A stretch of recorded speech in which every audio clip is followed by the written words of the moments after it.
Llega el momento de escuchar el pregón de boca de don Andrés Brito Galindo, doctor en Ciencias de la Información y miembro de la Federación de Asociaciones de la Prensa de España, periodista de radio, televisión y prensa, que ha sido galardonado con el premio ISTIC de Periodismo 2013.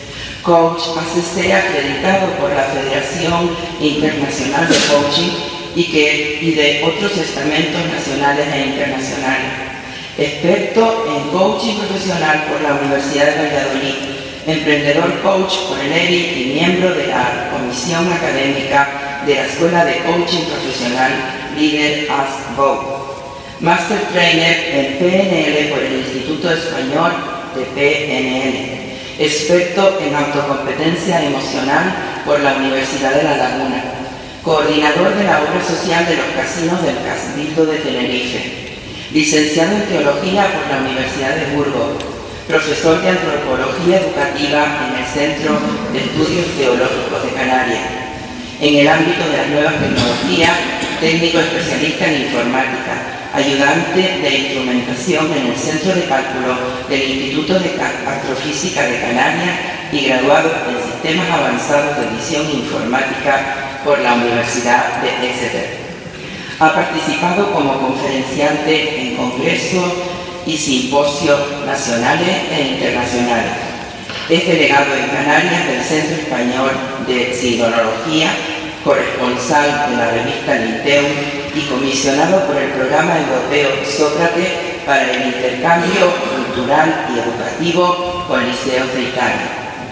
Pero a su amplia biografía hay que añadir otros títulos tan o más importantes como eso: el de estudioso incansable, persona cercana, preocupada por los demás, que ha estado como voluntario en misiones en la selva de Guatemala y desde hoy pregonero de la Semana Santa en la villa y puerto de Garachico. Con todos nosotros, don Andrés Brito Galindo.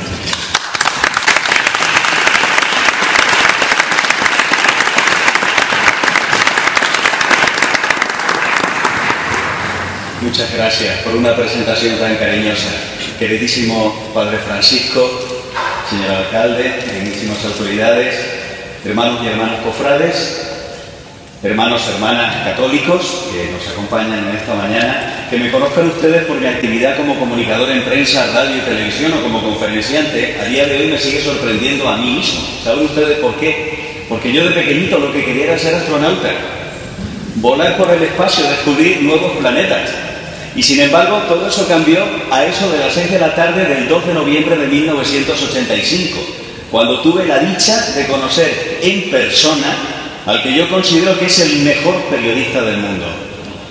Fue una sorpresa para mí, porque yo había oído hablar de él, pero nunca creí que llegara a encontrármelo cara a cara, y quiso el destino que así fuera durante aquel inolvidable atardecer lagunero.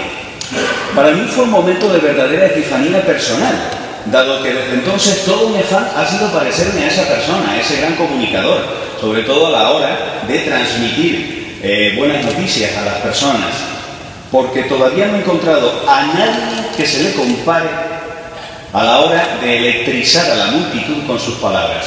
Por supuesto, ese extraordinario comunicador es Jesús de Nazaret. Sal de tu asombro, Garachico, te voy a explicar. Es verdad que mis padres aquí presentes, a los que les envío un beso muy cariñoso, me bautizaron y que, como a todos los niños de mi generación, me educaron con la convicción de que yo ya era cristiano.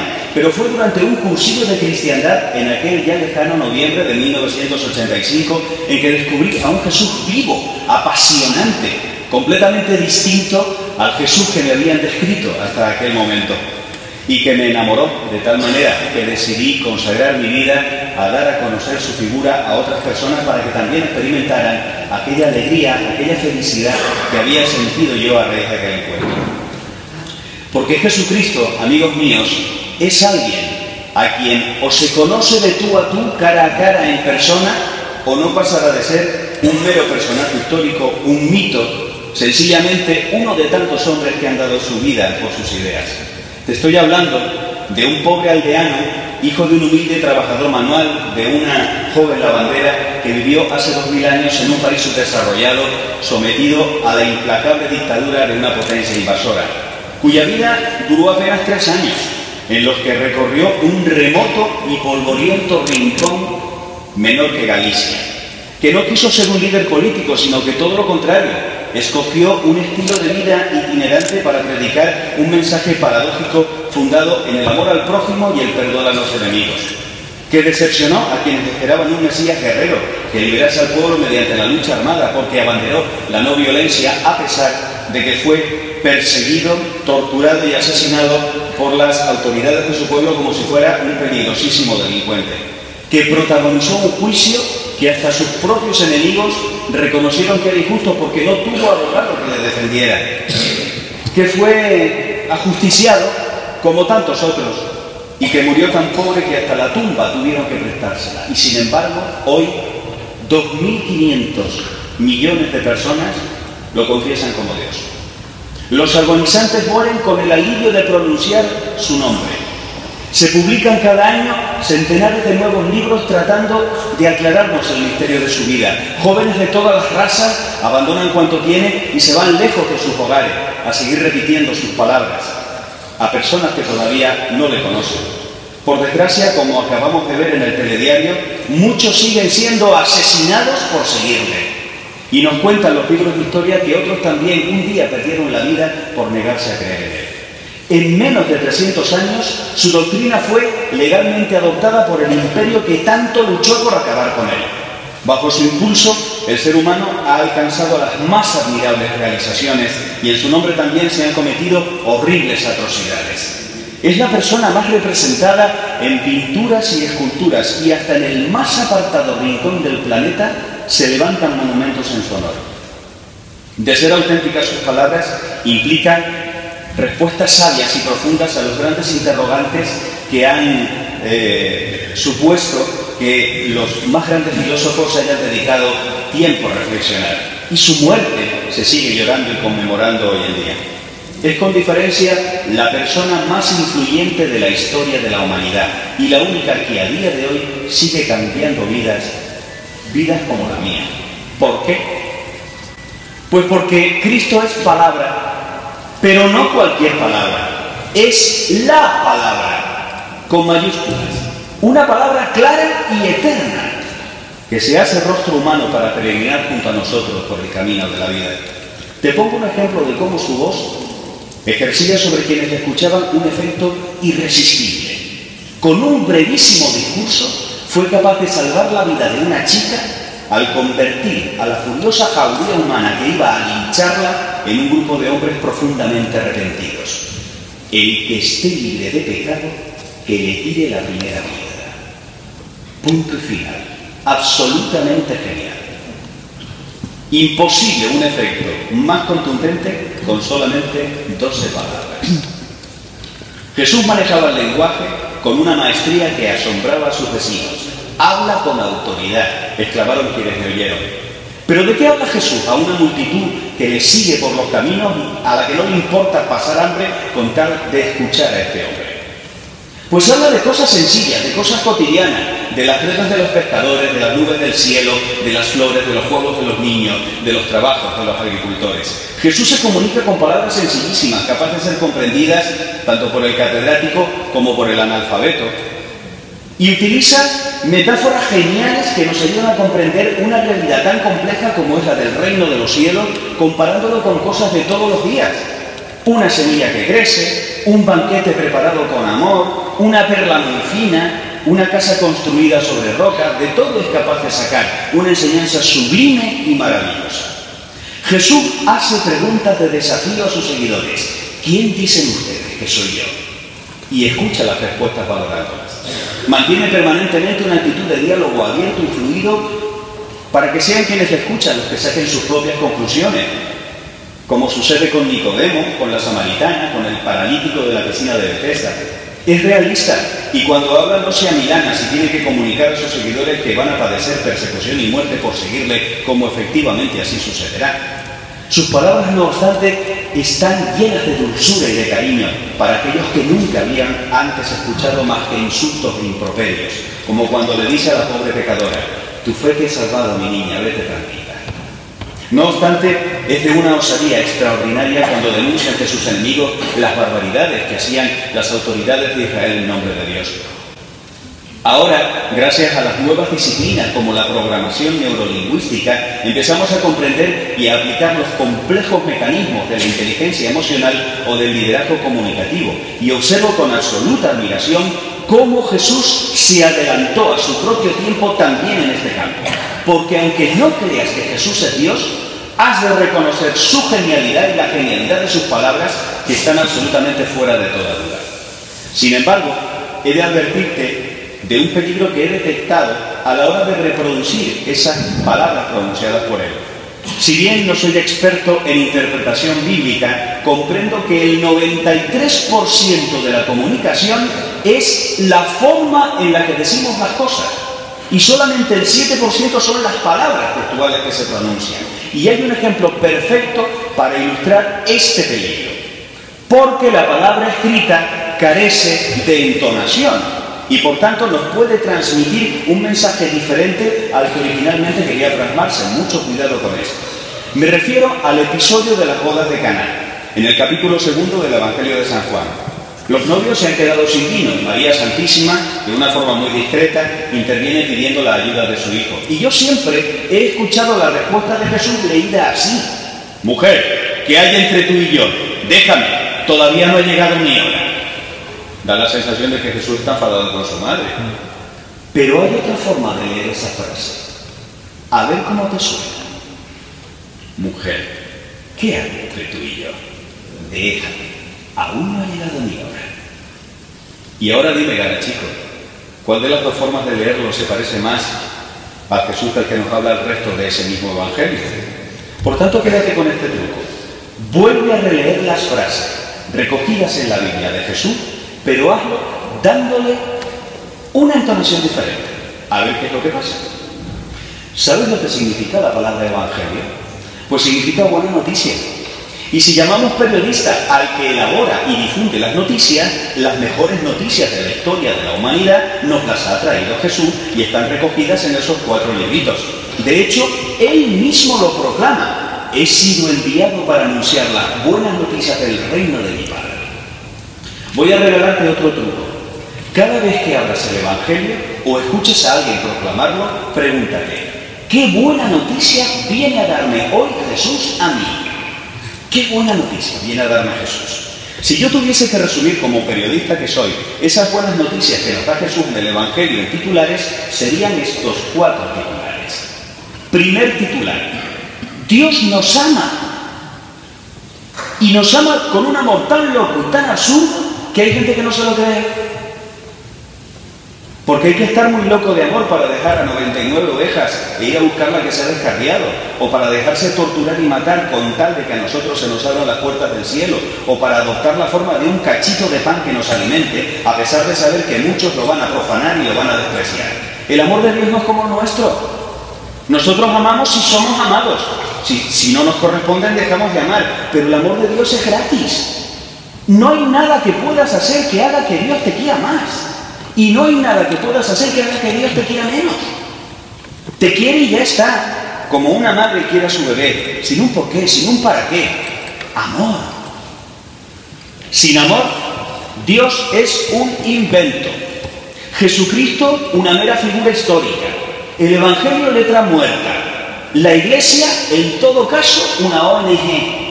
Lo que hacen los misioneros es una mera propaganda. La autoridad eclesiástica es una pesada dominación.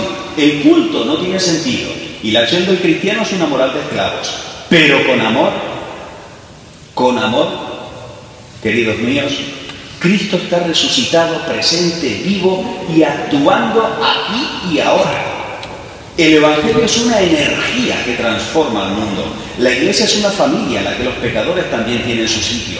La autoridad es un servicio desinteresado a quien lo necesita. La misión es una maravillosa aventura. La liturgia, el combustible para poder seguir caminando. Y el ser humano no solo es obra de Dios, sino que se convierte en hijo y heredero de su reino. Segundo titular.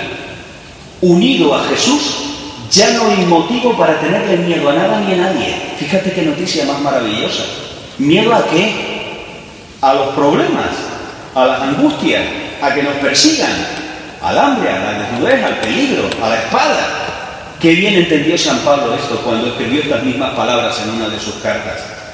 Estoy atravesando ahora mismo un momento particularmente intenso de mi vida profesional, porque desde hace unos años, como nos indicó nuestra querida Constanza, me dedico a actuar como coach y a acompañar a personas que solicitan mis servicios en este campo para superar sus limitaciones y evolucionar hacia la mejor versión de sí mismos. ¿Y quieren que les diga lo que he observado sistemáticamente, amigos?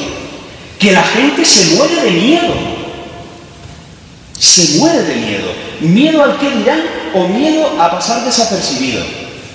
¿Miedo a no conseguir trabajo o miedo a perderlo si lo tienen? ¿Miedo a envejecer o miedo a no madurar? ¿Miedo a no enamorarse o miedo a dejar de estar enamorado? ¿Miedo si pasa una cosa o miedo si pasa lo contrario? Lo malo es que casi siempre son miedos generados por nuestra loca cabeza. Una cabeza que está loca porque todavía Cristo no reina en ella. ¿Y sabes curiosamente cuál es la frase que más veces repite Jesús en los evangelios? Pues asómbrate. Esa frase es: no tengas miedo. No tengas miedo. Qué bien nos conoce Jesús. Por eso este titular para mí es una noticia maravillosa, porque desde que Jesús camina conmigo, no solo ya no tengo miedo, sino que me siento capaz de afrontar cualquier desafío, seguro de que el fracaso es solo una forma de interpretar que no alcancé el resultado que yo esperaba y que no pasa nada si me equivoco, porque a veces se gana y a veces se aprende. Pregúntate a qué le tienes miedo y date cuenta de que eso sucede porque todavía esa zona de tu vida no está iluminada por la luz esplendorosa de Jesús, pero se te va a quitar cuando dejas a Cristo entrar. Ya no va a haber miedo. Si Cristo está en tu corazón, no hay espacio para que haya temor. Tercer titular: la muerte no existe. Precisamente a nada le tiene más miedo la gente que a la muerte de sus seres queridos o a su propia muerte. Pero es que esta es una de las mejores noticias recogidas en el Evangelio. Nada muere verdaderamente. Y al igual que una oruga se convierte en mariposa, la muerte solo nos transforma para que podamos desarrollarnos en plenitud, porque somos seres espirituales que estamos viviendo durante un ratito en este mundo una experiencia física. Pero ni somos de aquí ni aquí nos quedamos. Es imposible encontrar un pensamiento que genere más consuelo, más paz, más alegría interior cuando fallece alguien a quien hemos estado vinculados afectivamente, sea padre, hermano, hijo, cónyuge. ¿Qué sientes tú al tener la convicción de que la muerte, gracias a Jesucristo, es solo un hasta luego? Y de que volverás a encontrarte con todos aquellos a los que amaste y que te precedieron en ese tránsito. Cuarto titular: puedes comunicarte tú también con Jesús cada vez que te dé la gana, con la absoluta certeza de que Él te escucha siempre. Y para contactar con Jesús tenemos muchos medios. Los sacramentos: tomen y coman, esto es mi carne. La ayuda solidaria a las personas más desfavorecidas. Tuve hambre, me diste de comer. Tuve sed, me diste de comer. Tuve sed, me diste de beber. ¿Cuándo, Señor? Cuando hicieron esto con alguno de los pobrecitos. La propia naturaleza, que nos asombra con su belleza y perfección. El dinamismo de la Iglesia. Yo estoy con ustedes hasta el final de los tiempos. Los evangelios, que son los periódicos en los que se recogen las palabras y las acciones del Señor. Y también la oración, que no es más que un acto comunicativo entre dos personas que se quieren y desengañan. Lo que determina si eres un creyente que ora es el reloj. El reloj. ¿Cuánto tiempo oras? ¿Cómo lo haces? ¿Qué le dices al Señor? Yo ahora voy a variar un poco estas preguntas, a ver qué sientes. ¿Cuánto tiempo te gustaría orar? ¿Cómo te gustaría hacerlo? ¿Qué te gustaría decirle a Jesús? Oye, ¿y por qué no lo haces? ¿Qué te lo impide? Yo me iré contento a mi casa si como fruto de este pregón te convenzo de que tu felicidad depende de una conversación. Y de que esa conversación es con alguien que te acompaña día y noche y que te quiere más a ti mismo que tú mismo. ¿Qué vas a hacer diferente a partir de este mismo instante en cuanto a cómo, cuándo y dónde te comunicas con Dios? Es más, voy a dar ejemplo yo ahora. Y ahora mismo, sabiendo que el Señor me está escuchando, me voy a comunicar con Él delante de ti. Señor Jesús, por mediación de María, haz que todos los que nos dedicamos a difundir noticias seamos transmisores de la verdad, libres, defensores de la libertad, independientes, imparciales, mensajeros de valores espirituales, veraces, ecuánimes, honrados, impulsores de la paz, de la justicia, portavoces de los marginados, leales a nuestra conciencia. Ayúdanos, Señor, a defender la paz y la convivencia, a respetar la dignidad de las personas, a mantener nuestra dignidad profesional, a rectificar si cometemos errores. Líbranos, Dios mío, de la ligereza y de la frivolidad, de la adulación al poder y del servilismo, del sensacionalismo, de la prepotencia, de los prejuicios, de la agresividad. Haz que seamos sencillos portadores de la verdad que conduce a ti, Señor. Un puñado de seguidores de Jesús sorprendieron un día al mundo entero con una noticia maravillosa. Aquel mismo Jesús, el Nazareno, el hijo de María, el Cristo que había sido torturado y asesinado, resucitó de entre los muertos. Jamás ha habido una noticia más importante, una afirmación más osada, un credo más inaudito. Pero de ser verdad, solo puede significar que Jesús es ciertamente quien decía ser, que a todos nos brilla una esperanza y que estamos, en fin, ante la mejor noticia de la humanidad, la única que merece ser verdaderamente difundida, máximo en este siglo XXI en el que hombres y mujeres manipulables somos capaces de convertir en titular de primera plana la vida sexual del personaje de moda.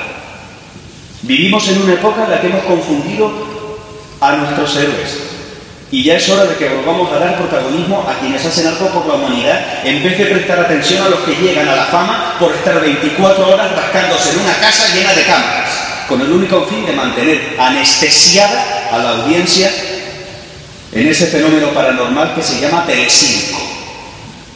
Soy muy crítico con estas cosas, porque antes que nada me considero un buscador de la verdad. Y lo único que observo cada vez que pongo determinadas cadenas de televisión es una ciénaga de vulgaridad y de hipocresía.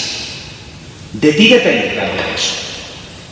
¿A quién le estás prestando tu oído y tu atención día tras día? ¿A quién? ¿A estos o a la palabra que te salva?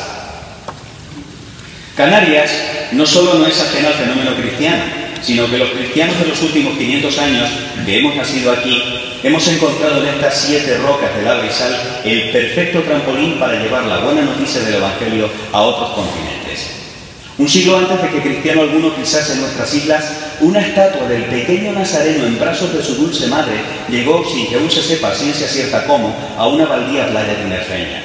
María traía en la mano un poquito de luz que los aborígenes interpretaron como un obsequio del divino a chamán. La que hoy el pueblo canta como la más bonita, la más morena, sigue tendiendo su manto sobre la cumbre y sobre la arena, y a veces, cuando ella misma peregrina, también sobre los barrios y las calles, sobre los barrancos y sobre el asfalto. Celebramos a poetas como Alonso de Espinosa porque glosaron a esta madre maravillosa, y a santos como Pedro de Betancur o José de Ancheta porque se embarcaron textualmente en la aventura de dar a conocer esta historia a hermanos desconocidos nacidos al otro lado del mar. Termino. Recuerda que Fray Ejemplo es el mejor predicador. Por dulce o seductora que sean tus palabras, nada comunicará más al mundo de tus convicciones que tu ejemplo de vida, que tu comportamiento. La diferencia principal entre Jesús y cualquier otro orador brillante es que él avala lo que dice con la coherencia de sus obras, y cuando proclama que nadie tiene mayor amor que el que da la vida por sus amigos, es el primero en dar un paso al frente para salvarnos a todos, aunque hacerlo le cueste la vida. Ojalá esta Semana Santa marque para ti un antes y un después en el que te plantees cómo puedes amar y servir mejor para comunicar con todos y a todos que Jesucristo es tu Dios, porque sientes como yo que te ama y que te salva. Garachico, feliz Semana Santa y muchísimas gracias.